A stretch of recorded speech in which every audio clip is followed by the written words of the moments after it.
You never asked yourself why it was easier for Bruce Jenner to change his gender than it was for Cassius Clay to change his fucking name? Welcome to Powered by Ancestry. I'm your guide and host, Kwesi Kunadu. On this episode, our focus will be names and ancestry. A number of you had reached out and said they wanted to see an episode of names, so here you are. Names, of course, are deeply important. Name mark out the kind of person that you are and will be. It also marks out the path that you have in life. Names also say something about not simply who you are and what you are, but how you will be.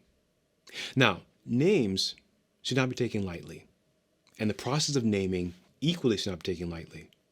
Yes, there's some of us who have desires to make up names, but I wanted to caution you about the urge to do so. And I'm going to do so by laying out for you a naming system that has deep implications and deep meaning for ancestry and for being humans and living out a meaningful human experience. My people have a naming system. This is the Akan naming system. And this naming system is based on a 8-day calendar week. However, the first day is counted. So for instance, I'm born on a Sunday, and so my name is Kwesi. If I was a female, my name would be Akosua or AC. Now, the day in which I'm born, that Sunday, is counted twice. So one would count Sunday, Monday, Tuesday, Wednesday, Thursday, Friday, Saturday, Sunday, 8 days, also known as Naochi. And in that 8 days, those names that are assigned to male or female boys and girls, they have deep resonance and meaning.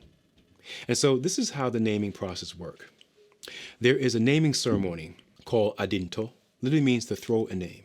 But my people, they wait 8 days, again, that week, before they name a child. So when a child is born, that child has a waiting period. They're known as a stranger in the community and in their family. The mother and child are secluded from the rest of the family during this waiting period. Why the waiting period? A number of reasons. You see, my folks cosmologically hold that each of us have a spiritual mother and a biological mother. And it's sort of a tug of war between the two about who will claim the child. Remember, we are spirit encapsulated, or spirit having human experience. And so it makes sense to have a spiritual mother.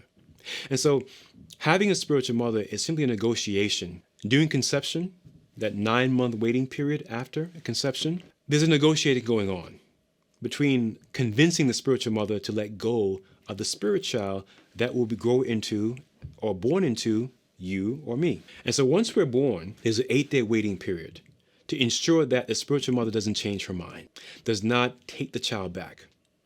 In scientific parlance, we refer to that as SID, sudden infant death syndrome. Some children come out of the womb, look around and see chaos or see something that they don't like and said, hey, I'm going back. I'll wait my turn in the queue. Because of that waiting period, the child is named on the 8th day.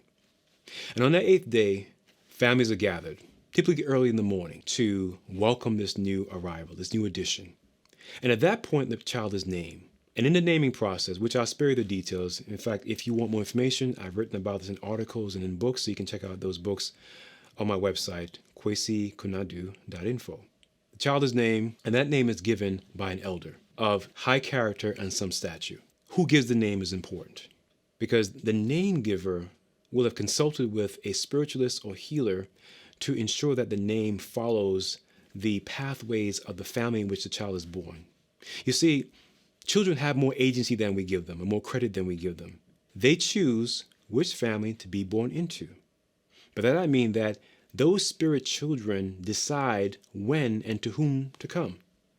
And so parents, you have to be not only overjoyed, but honored that a child chose you to come into the world.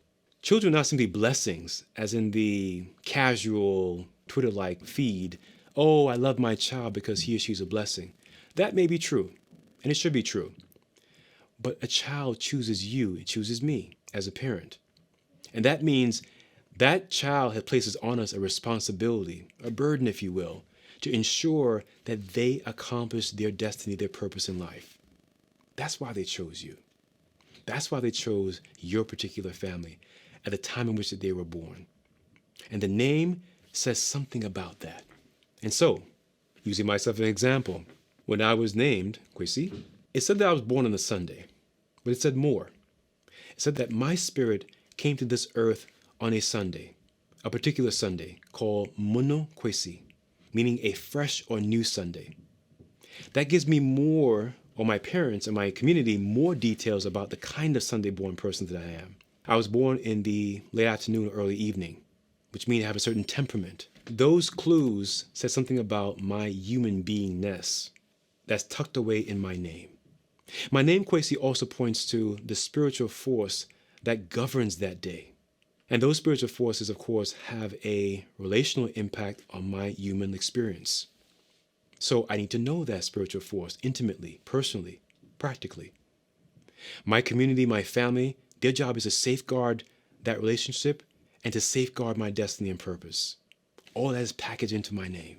I haven't even gotten to the second name or the family name.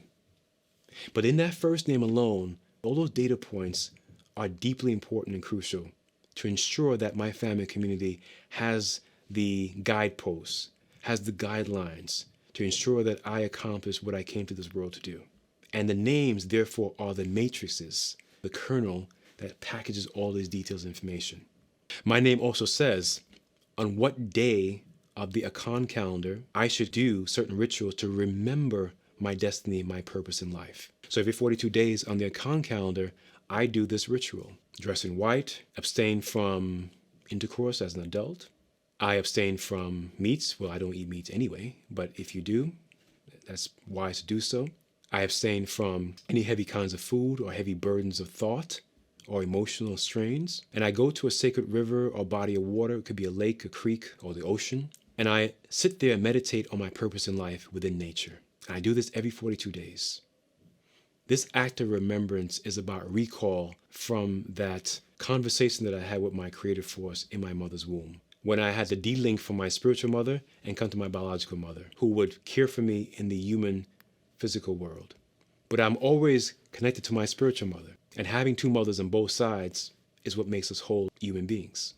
The name also indicates what kinds of rituals should occur at what time on the calendar to ensure that I not only remember, but I live out that memory. I live out that code. I live out that destiny and that purpose in life. There are greetings between myself and other people born on Sundays that are packaged into my name.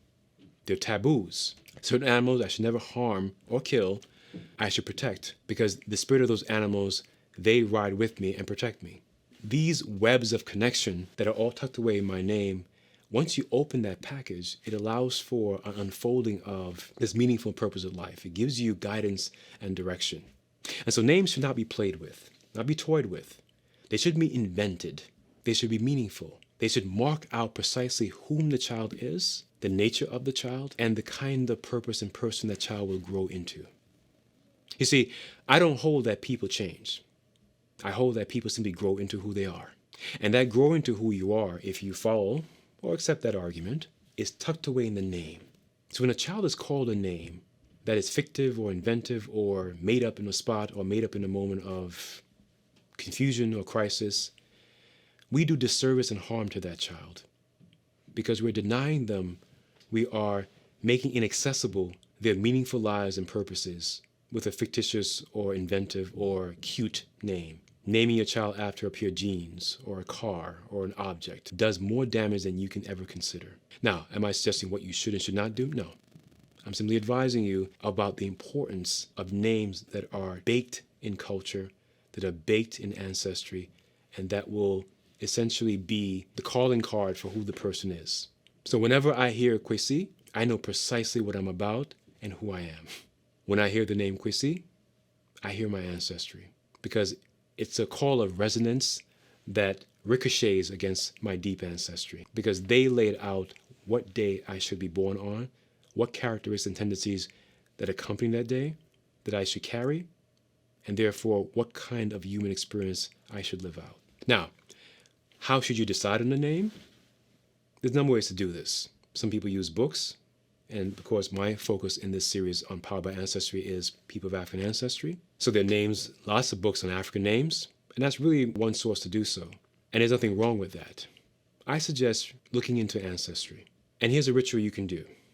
It's a cultural ritual, so it does not conflict with your religious view if you have one. All you need is a clear glass filled with water, cold water preferably. And on a white sheet of paper, you write down precisely what your question or concern is. In this case, about your name. And you put it under that glass next to your nightstand where you sleep. And over 3 days, you will see something in your dream. It may not be clear, it may not be intelligible, or it might be. I can't say what it will be for you because that's between you and your ancestors.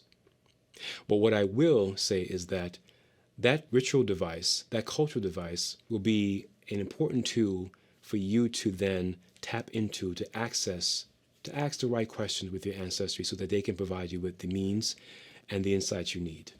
Because our relationship with ancestry is unique, as our families are, there's no one size fits all. But this ritual will fit all. But the ritual is simply a tool or a mechanism to get you to accessing ancestry. And once you do, then you enter or continue that journey where the clarity you need will come. And even though that ritual can be used for other purposes, I'll just focus right now on for names. You can use that ritual in concert with books of African names, in concert with names that perhaps may appear within your family's history, may appear within your family's folklore, stories and traditions. But that's my suggestion for how to go about the process of names through your ancestry. Again, because they know you, I mean the real you. Not how you look, not what you do, but who you really are. And therefore they are best positioned to guide you in the process of names and namings. I've been Kwesi Kunadu, your host and guide for this episode of Powered by Ancestry. Please put your questions and comments in the comment section. Any ideas for other episodes that you'd like to see. And I thank you for spending your time with me in this episode. Look forward to seeing you again. Stay well.